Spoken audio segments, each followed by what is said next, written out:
Hi, my name is Mohit and I lead the AI research labs at Stillwaters AI. Now in the last video, I had mentioned about who we are, what we do and what to expect from us in the next 6 months to 1 year. Now detailing that out a bit further. Now because of the systems that we've built, because of the ultra low latency systems that we've built, because of the ultra low latency AI systems that we've built, we are a part of an esteemed team which is building an LLM for India or LLMs for India. But the part which is closer to my heart is that we have curated a course, you can say a collection of courses which teach these tips and tricks to an engineering graduate. The skills that we found very hard to come by in books, in tutorials, working with others, this was not easy to come by. So this is what we've learned the hard way.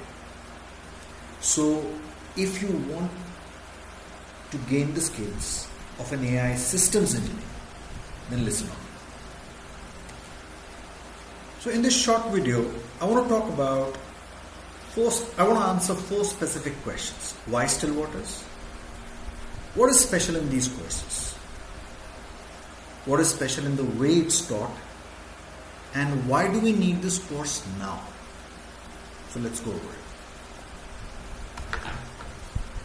When I work with the corporates, especially companies like Google, Adobe,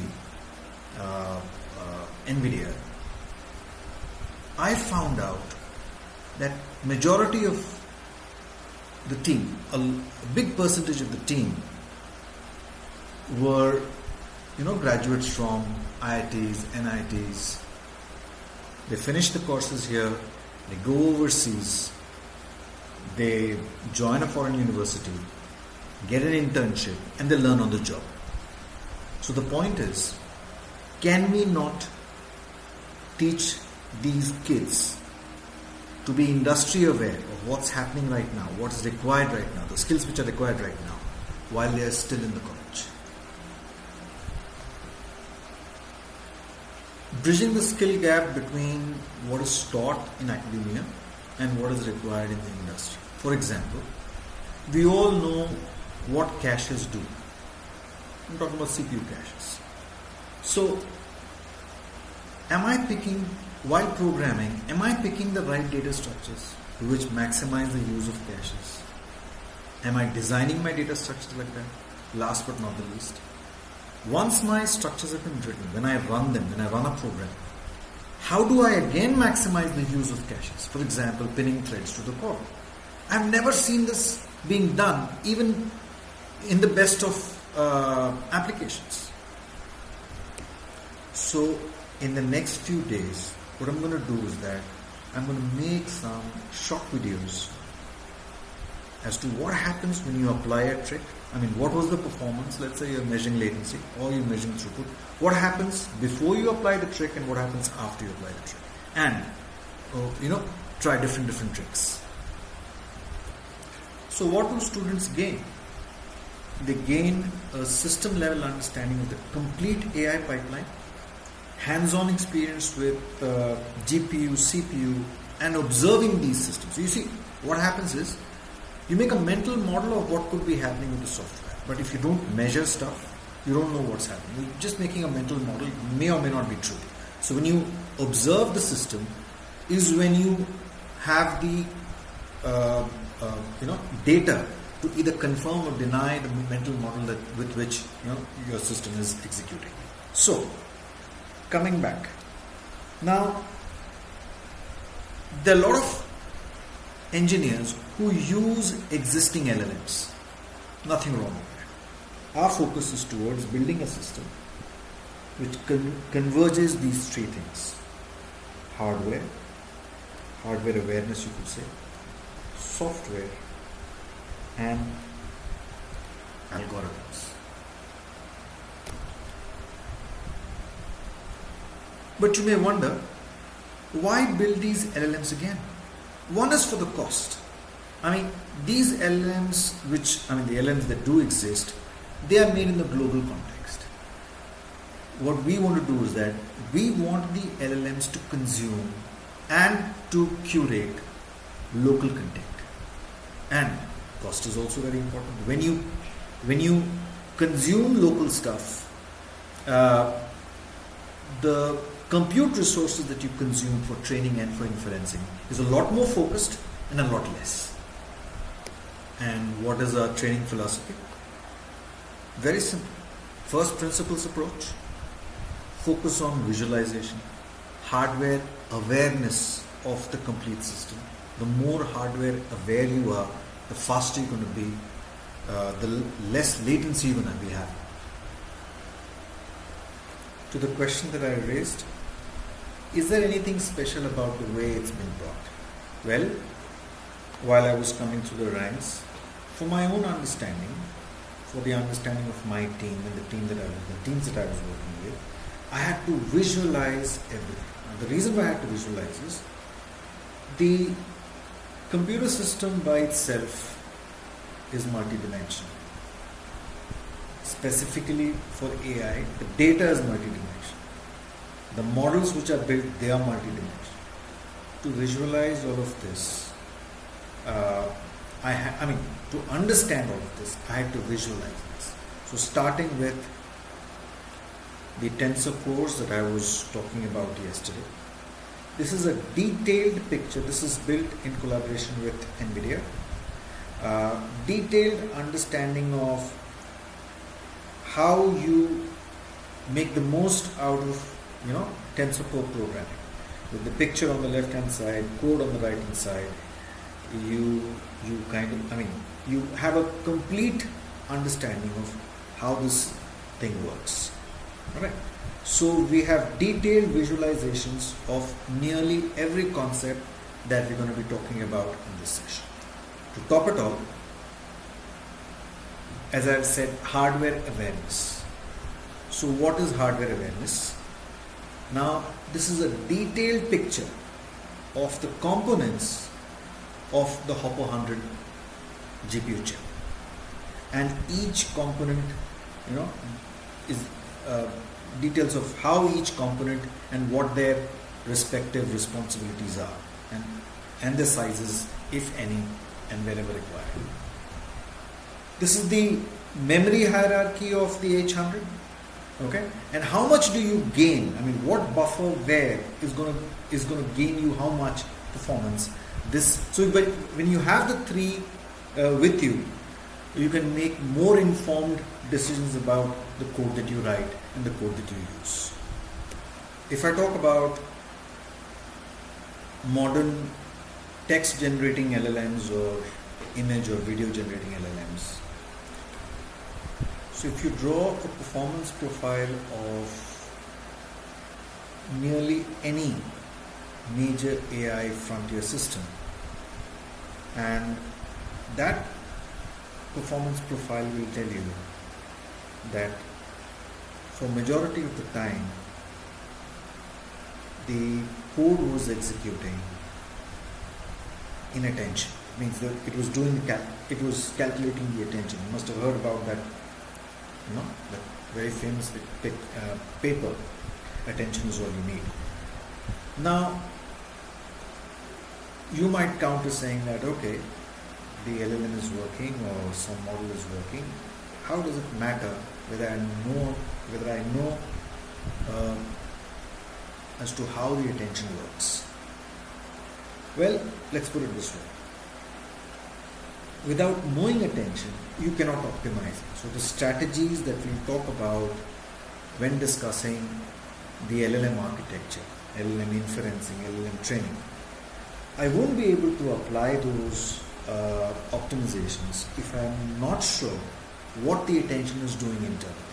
So we have, you can say, a very pictorial representation of how attention works and what are the calculations which go in the attention calculation. Now, Once I know that, I know what part of that is sequential, what part of that is parallel. So I can make decisions as to should I be caching them, should I be calculating them again. So those things become a lot more clear when you know what attention is and how attention gets calculated. And especially if you have a pictorial view of that. So let's take a quick look at how attention calculation works. From encoder to decoder. These are moving slides. In this field, I'm sure you've heard about RAG-based application, retrieval augmented generation. Now in that context, I'm sure you've heard about vector databases. Vector database happens to be the cornerstone of a RAG application. Now there will be many courses that will teach you how to use a vector database. But in the next couple of days, I'm going to make a short demo of the architecture of a vector database and how do you optimize a vector database in face of hundreds, maybe thousands of concurrent requests. And at the heart of that vector database is this structure called concurrent skiplist.